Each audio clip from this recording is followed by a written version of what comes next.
السلام عليكم ورحمة الله وبركاته.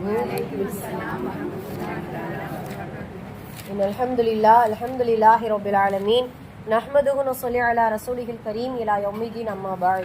எல்லா புகழும் இறைவனுக்கே. அல்லாஹுடைய அன்பும் அருளும் என் பெருமானார் ரசூலை கரீம் ஸல்லல்லாஹு அலைஹி வஸல்லம் அவர்கள் மீதும் நம் அனைவரின் மீதும் என்றென்றும் நின்று நிலவட்டுமாக. ஆமீன்.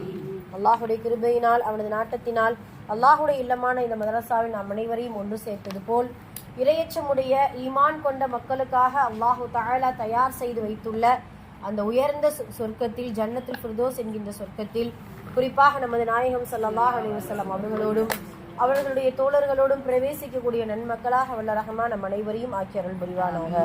ஆமீன். ஹைர். அல்ஹம்துலில்லாஹ். அல்லாஹுடைய கிருபையினால ரமலானுடைய கடைசி ஜும்ஆவில் நம்ம இருக்கிறோம். அல்லாஹும்ம லக்கல் ஹம்து வலக்கல் ஷுக்கூர். சுப்ஹானல்லாஹ். ஒரு மாதம் எப்படி போடுச்சுன்னே தெரியல. சுப்ஹானல்லாஹ். அவ்வளவு ஸ்பீடாக நம்ம ரமலானை கடந்து கொண்டே இருக்கிறோம். இன்னும் 2-3 தினங்களில் அல்லாஹுடைய கிருபையில் அந்த ரமலானுடைய முழு நோன்பாளிகளாக நம்மளை அல்லாஹ் அங்கீகரிக்க வேண்டும் இன்ஷா அல்லாஹ். அல்லாஹு தஆலா ஏன்னா இது கடைசி நாட்கள் ரொம்ப ரொம்ப ஃபைனல் ரிசல்ட். அல்லாஹ் என்ன செய்வான் தெரியுமா? இந்த 2-3 நாட்களில் யாரெல்லாம் இஹ்லாஸோடு நோன்பாளிகளாக பட்டியல் எடுப்பாய், ஃபுல்லாகவே பட்டியல் எடுக்கக்கூடிய நாட்கள். யாரெல்லாம் இஹ்லாஸோடு நோன்பு நோற்றார்களோ அவர்களை அங்கீகரிக்கப்பட்ட நோன்பாளிகளாக, ரய்யான் என்கின்ற சுவன வாசலுக்குள் நுழையக்கூடிய நோன்பாளிகளாக, அல்லாஹ் அவர்களுக்கு கூலி கொடுப்பதற்கு தகுதி உடைய ஒரு நோன்பாளிகளாக அல்லாஹு தஆலா தேர்ந்தெடுத்து அவர்களுக்கு சொர்க்கத்தில் ஒரு தனி அந்தஸ்தையும் சொர்க்க இன்பங்களையும் அல்லாஹு தஆலா தயார் செய்யக்கூடிய அந்த பட்டியலை எடுக்கக்கூடிய நாட்களாக இந்த 2-3 தினங்களை நாம் இன்ஷா அல்லாஹ் நினைத்து கொண்டு இருக்கிறோம். அதுதான் உண்மை. இந்த 2-3 தினங்கள்ல அல்லாஹு தஆலா இப்படியான ஒரு ரிசல்ட்டுக்கான ஒரு ஏற்பாடு என்ன செஞ்சு கொண்டு இருப்போம். சுப்ஹானல்லாஹ். அதனால இன்ஷா அல்லாஹ் இன்னும் அந்த இருக்கக்கூடிய நாட்களை நல்ல முறையில் அவனுக்கு பிடித்தமான அமல்களை கொண்டு சோர்வடையாமல் முடிந்தளவு அல்லாஹ்வுக்காக அமல் செய்யக்கூடியவர்களாக இருக்க வேண்டும். ஹைர். அல்ஹம்துலில்லாஹ். இன்னைக்கு நம்ம எதை பத்தி பார்க்க போறோம் அப்படின்னு சொல்லும் பொழுது, இந்த கடைசி 10 நரக விடுதலை அப்படின்னு சொல்லிட்டு ரசூலுல்லாஹ் சொல்லியிருக்காங்க இல்லையா?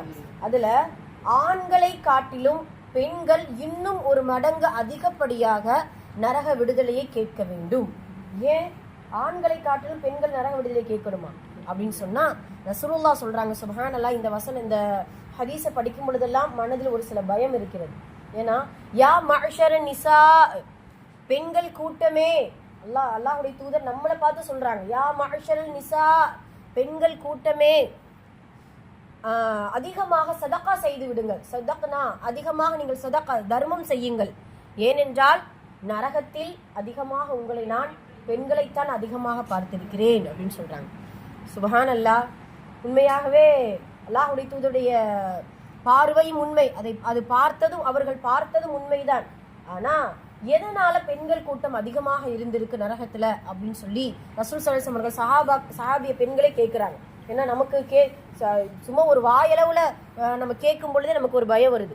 ரசூலுல்லாஹ்வுடைய நேரடி வர்ணனையும் நேரடி முகத்துல ரசூல் ஸல்லல்லாஹு அலைஹி வஸல்லம் அவர்கள் சொல்லும் பொழுது அந்த சஹாபிய பெண்களுக்கு ஒரு சில பயம், ஒரு சில கலக்கம். நம்ம ஏன் பெண்களை குறித்து அல்லாஹ்வுடைய தூதர் இப்படி சொல்றாங்க அப்படின்னு சொன்னா நபி ஸல்லல்லாஹு அலைஹி வஸல்லம் அவர்கள் 2 காரணங்கள் சொல்லுவாங்க.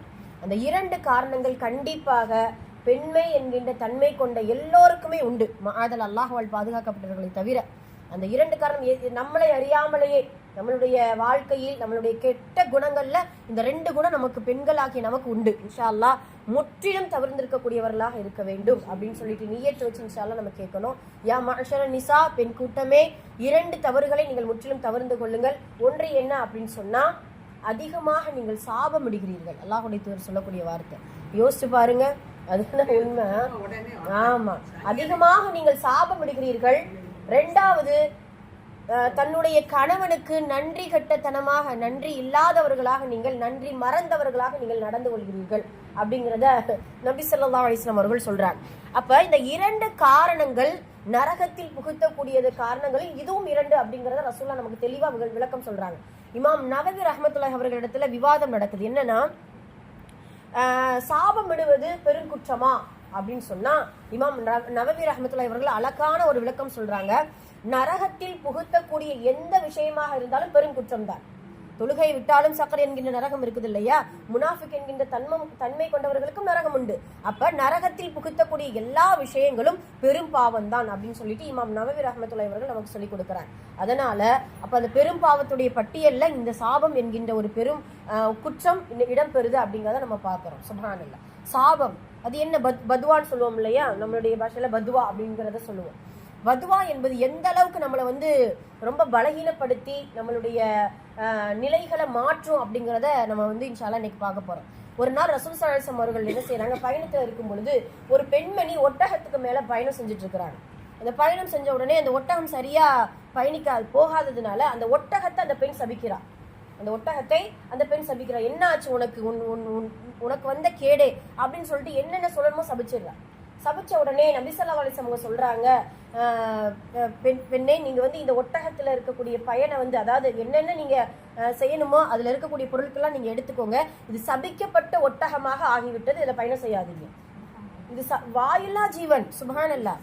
வாயில்லா ஜீவனை கூட, ஏன்னா அறிஞர்கள் விளக்கம் கொடுக்கறாங்க, மனிதர்களை எப்படி சபிக்க கூடாதோ அதே போல திட பொருட்களை, அதாவது உயிரற்ற பொருட்கள், அந்த கல்லு, மண்ணு, காலங்கள், காற்று, மழை, இதை நம்ம என்ன செய்யக்கூடாது, சபிக்க கூடாது. அதே போல 5 அறிவு கொண்ட பிராணிகள், அதை நம்ம என்ன செய்யக்கூடாது, சபிக்கவே கூடாது.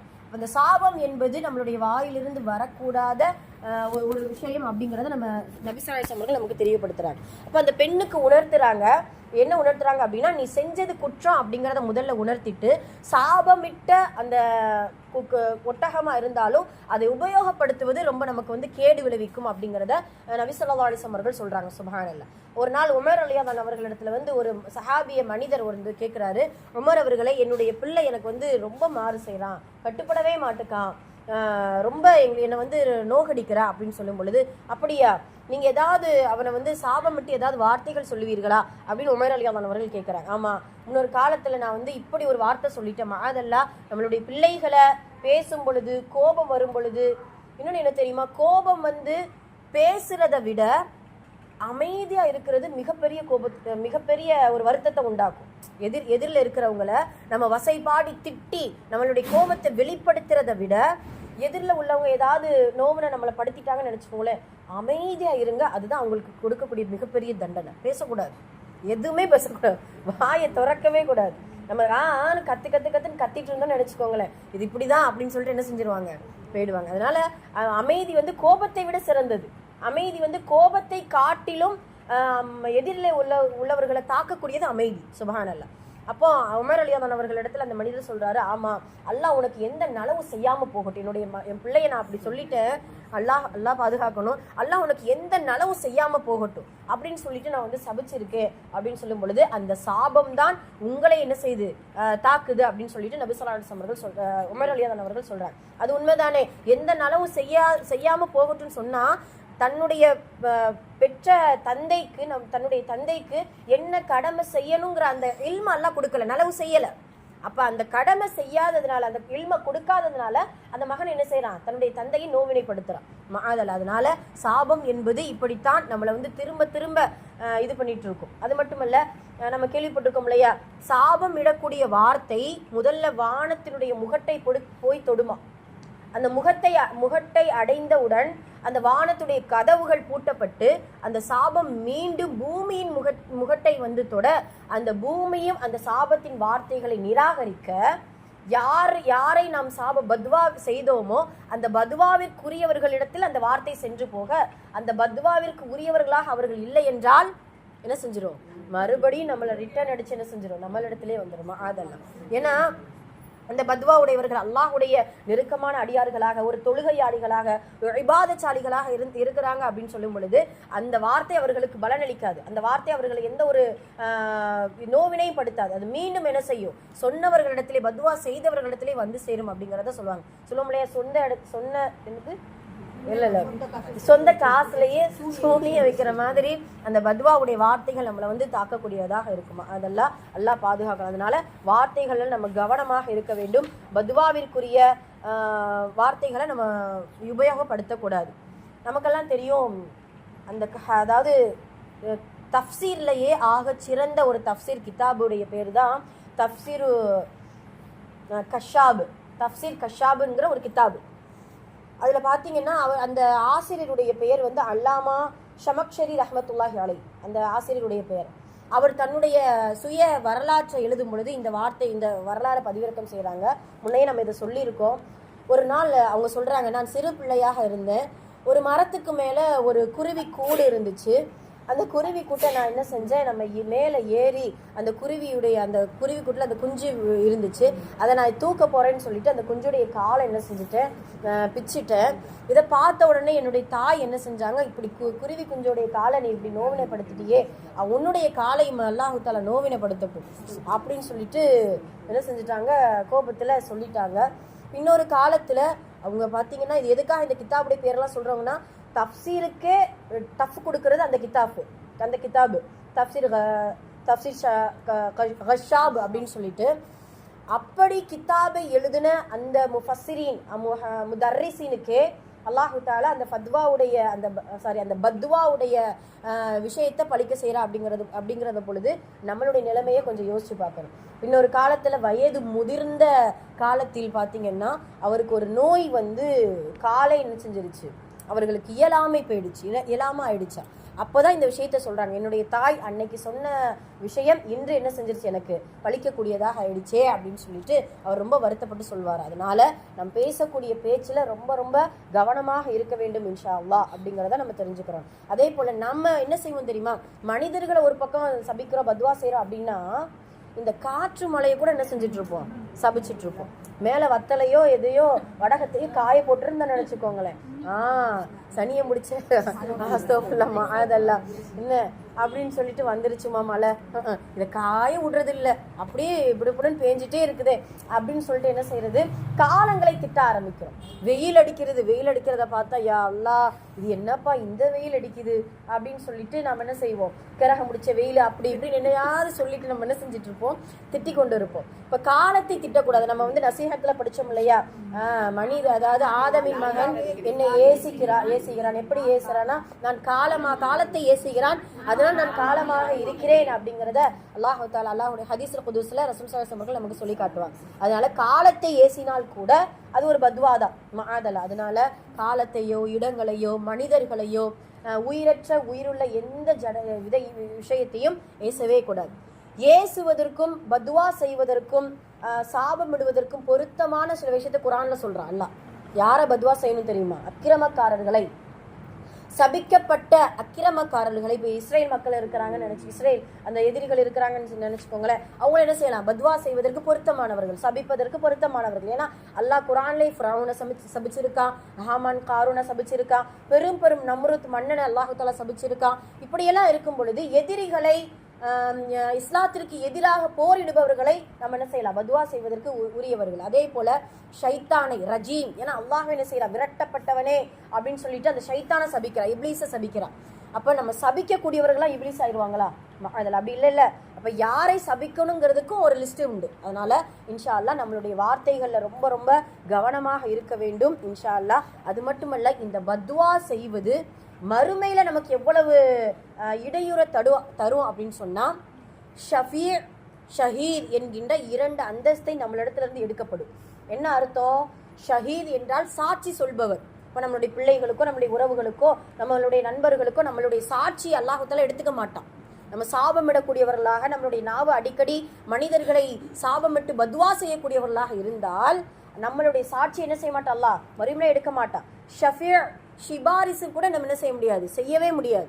அப்ப சாட்சியையும் அல்லாஹு தஆலா ஏற்றுக்கொள்ள மாட்டான் மறுமையில். சிபாரிசு செய்யக்கூடிய அந்த உரிமையையும் அல்லாஹு தஆலா மறுமையில் நமக்கு கொடுக்கவே மாட்டான். அப்படிங்கிறத அந்த சாபம் நமக்கு விளைவிக்கக்கூடிய ஒரு இதுவாக இருக்குது. அதனால இன்ஷா அல்லாஹ் அப்ப இந்த 2 விஷயத்துல இது ஒன்று ரொம்ப ரொம்ப கவனமா இருக்கணும். கோபம் வரும் பொழுதும் சரி, சில நேரம் சில மனிதர்களை பிடிக்காம போகும் பொழுதும் சரி, சில மனிதர்களுடைய செயல்பாடுகள் நம்மளால தாங்க முடியாம இருக்கும் பொழுதும் சரி, முடிந்த அளவு அல்லாஹ்விடத்துல அவர்களுக்கு நேர்வழிக்காக துஆ செய்யணும். அவர்களுடைய குணங்களை சீர்திருத்துவதற்காக இன்ஷா அல்லாஹ் துஆ செய்யக்கூடியவர்களாக இருக்கணுமே தவிர, இல்ல அதுவும் செய்ய முடியலையா, அமைதியான முறையில அவர்களை விட்டு கடந்து நகர்ந்து போகணுமே தவிர, நீ அப்படி ஆயிருவ, நீ இப்படி ஆயிருவ, நீ மண்ணா போயிடுவ, நீ வந்து நீ அதாயிருவ இதாயிருவ அப்படின்னு சொல்லிட்டோமா, அதெல்லாம் இப்படியான லஅனா சொற்களை ஒரு பொழுதும் நாம் சொல்லவே கூடாது. ஆண்களை காட்டிலும் பெண்கள் அதிகமாக சாபம் விடுபவர்களாக இருக்கிறதுனால தான் அதல்லா யா மாஷர நிசா, பெண் கூட்டங்களே நீங்க என்ன செய்யுங்க, அதிகமா சதகா செய்யுங்க. ஏன்னா இன்னொன்னு என்ன தெரியுமா, அப்படி இருக்கிறதுனால ஒரு சில நேரம் அந்த வார்த்தைகள் வந்துடுது. அதனால அதிகமா நம்ம என்ன செய்யணும், இன்ஷா அல்லாஹ் சதகா செஞ்சிடணும் இன்ஷா அல்லாஹ். அதுக்காக பேசிட்டு செய்யக்கூடாது, அது தப்பு இல்லையா? ஆமா, பேசினதுக்காக சதகா செய்யறதுக்கு முன்னாடி நம்ம பேசியிருப்போம், கோபத்துல வந்திருப்போம், ஏதாவது ஒரு இதுல ஆத்திரத்துல வந்திருக்கோம், அதுக்கு நம்ம இன்ஷா அல்லாஹ் சதகாவை அதிகமாக செய்தோமையானால் அல்லாஹ் அந்த நரகத்திலிருந்து நம்மளை பாதுகாத்துருவோம். அல்லாஹுடைய கோபத்தை கூட அது தணிக்கக்கூடிய ஒரு விஷயமாக இருக்குது சதகா. ரெண்டாவது விஷயம் சுருக்கமா சொல்லிடுவோம், அது அடிக்கடி நம்ம சொல்றதுதான், நம்மளுடைய கணவருக்கு நம்ம என்ன செய்யணும், நன்றி உள்ளவர்களாக இருக்க வேண்டும். அல்லாஹுடைய அந்த தூதர் நபிசாஸ் அவர்கள் இப்படி பெண்கள்கிட்ட சொல்லும் பொழுது, கணவருக்கு நீங்கள் மாறு செய்கிறீர்கள், குஃபுர் செய்கிறீர்கள் அப்படிங்கறத அல்லாஹுடைய தூதர் சொல்லுவாங்க. அந்த சஹாபிய பெண்கள் சொல்லுவாங்க, குஃபுரா, அல்லாஹுடைய தூதரே, இறைவனுக்குத்தானே குஃபுர் செய்ய முடியும். குஃபுர்னா என்ன அர்த்தம், நிராகரிப்பு, மறுத்தல் அப்படின்ட்டு அர்த்தம். இறைவனுக்கு தானே நிராகரிப்பு செய்ய முடியும். நாங்க எப்படி எங்களுடைய கணவருக்கு நாங்க எப்ப குஃபுர் செஞ்சோம் அப்படின்னு சொன்னா ரசூல் ஸல்லல்லாஹு அலைஹி வஸல்லம் அழகா விளக்கம் கொடுக்கறாங்க. எல்லா நலவுகளையும் உங்களுடைய கணவர் கொடுத்துட்டு ஏதாவது ஒண்ணு நம்ம என்ன செய்யல கொடுக்கல அப்படின்னா அவங்க சொல்லக்கூடிய வார்த்தை என்னன்னா, அழகா நம்மளுடைய ரசூல்லா நம்ம எப்படியெல்லாம் பேசுறோங்கிறத கரெக்டா என்ன செஞ்சுறாங்க சொல்லிடுறாங்க பாருங்களேன். மா ரஐது ஹைரன் மின்க கத்துன், மா ரஐத் நான் பார்க்கவில்லை, ஹைரன் எந்த நலவையும், மின்க கத்துன் உன்னிடத்துல இருந்து ஒரு நலவை நான் பார்க்கல. இதுக்காகயா நம்மளை வழி, அதாவது 2 சாட்சியாளர்களை கொண்டு கையெழுத்து போட்டு ஊரையே திரட்டி எல்லாம் நிக்காஹ் என்கின்ற திருமணம் எல்லாம் இது பண்ணி சுபஹானல்லாஹ் ஒரு தாய்மைங்கிற ஒரு அந்தஸ்தை கொடுத்து ஒரு கண்ணியமான ஒரு குடும்ப ஒரு தலைவியாக நிர்ணயிச்சு மறுமையில ஹூர்லின் பெண்களை காட்டிலும் நாம இன்ஷா அல்லாஹ் ஹூர்லின் பெண்களை காட்டிலும் நல்ல முறையில் அவங்களுக்கு கட்டுப்பட்டு நடந்தா அப்படிப்பட்ட தகுதி பெற்றவர்களாக நமக்கு இருக்கிறதுக்கு இவங்களும் ஒரு காரணமாக இருப்பாங்க, நம்மளுடைய துணைகளும் ஒரு காரணமாக இருக்கலாம். சுபஹானல்லாஹ். அப்படி இருக்கக்கூடிய சில விஷயத்துல எவ்வளவோ மைனஸ் இருக்கத்தான் செய்யும். அந்த மைனஸை நம்ம என்ன செய்யணும், இன்ஷா அல்லாஹ் முடிஞ்ச அளவு ப்ளஸ்ஸான ஒரு நல்ல ஒரு பொருத்தமான சில விஷயங்களை நம்ம எடுத்துக்கொண்டு, ஏன்னா எல்லாருமே பர்ஃபெக்டாக என்ன செய்ய முடியாது, இருக்க முடியாது இல்லையா? அப்போ அந்த நேரத்தில் அவர்களுக்காக நம்ம இன்ஷா அல்லாஹ் துவா செய்யணுமே தவிர இந்த வார்த்தை ஒரு பொழுதும் சொல்லவே கூடாது. முரண்பாடான ஒரு விஷயம் இஸ்லாம் மார்க்கத்தில் இருக்குது அப்படின்னா, முரண்பாடான விஷயம் அது என்ன அப்படின்னா, கணவனுக்கு அல்லாஹ்வுக்கு அடுத்து சஜ்தா செய்வதற்கு பொருத்தமான ஒரு இன்சான், ஒரு உரிமை பெற்றவர் என்றால் கணவன் தான். அதெல்லாம் இல்ல, முரண்பாடான விஷயம் அது அப்படி இருந்தா அல்லாஹ் தஆலா யாருக்கு அனுமதி கொடுத்திருப்பாங்க? ஆமா, ஹைர் அல்ஹம்துலில்லாஹ். அதனால இன்ஷா அல்லாஹ் நல்ல முறையில நம்மளுடைய கணவன்மார்களுக்கு நன்றி உள்ள ஒரு துணையாக இருக்க அல்லாஹ் நம் அனைவருக்கும் தௌஃபீக் செய்வானாக. இந்த 2 விஷயத்தை கருத்தில் கொண்டு, இந்த 2 குற்றத்திலிருந்து முழுமையாக பெண்களாகிய நாம் இன்ஷா அல்லாஹ் தவிர்ந்து கொண்டு, இந்த கடைசி 10 நரக விடுதலையை இன்னும் அதிகமாக அல்லாஹ்விடத்துல பெண்களாகிய நாம் 1 மடங்கு அதிகமாக கேட்கக்கூடியவர்களாக இருக்க வேண்டும். வல்ல ரஹ்மான் நம் அனைவருக்கும் நாவடக்கத்தையும் நல்ல வார்த்தைகளை சொல்லக்கூடிய பாக்கியத்தையும் வல்ல ரஹ்மான் தந்தருள் புரிவானாக. நன்றியுள்ள அடியார்களாக அல்லாஹ்விற்கும் மற்றவர்களுக்கு இருக்க அல்லாஹ் அருள் புரிவானாக. ஆமீன். அகுலு கௌலி ஹாதா அஸ்தக்ஃபிருல்லாஹ் லனா வ லக்கும் வ ஆகிரு தஅவானா அல்ஹம்துலில்லாஹி ரப்பில் ஆலமீன். அஸ்ஸலாமு அலைக்கும் வ ரஹ்மத்துல்லாஹி வ பரகாத்துஹு. சுப்ஹானல்லாஹி வ பிஹம்திஹி சுப்ஹானக்கல்லாஹும்ம வ பிஹம்திக அஷ்ஹது அல்லா இலாஹ இல்லா அன்த அஸ்தக்ஃபிருக வ அத்தூபு இலைக். சுப்ஹான ரப்பிக ரப்பில் இஸ்ஸத்தி அம்மா யசிஃபூன் வ ஸலாமுன் அலல் முர்ஸலீன் வல்ஹம்துலில்லாஹி ரப்பில் ஆலமீன். ஸல்லல்லாஹு அலா முஹம்மத் ஸல்லல்லாஹு அலைஹி வஸல்லம். ஸல்லல்லாஹு அலா முஹம்மத் ஸல்லல்லாஹு அலைஹி வஸல்லம். ஸல்லல்லாஹு அலா முஹம்மத். யா ரப்பி ஸல்லி அலைஹி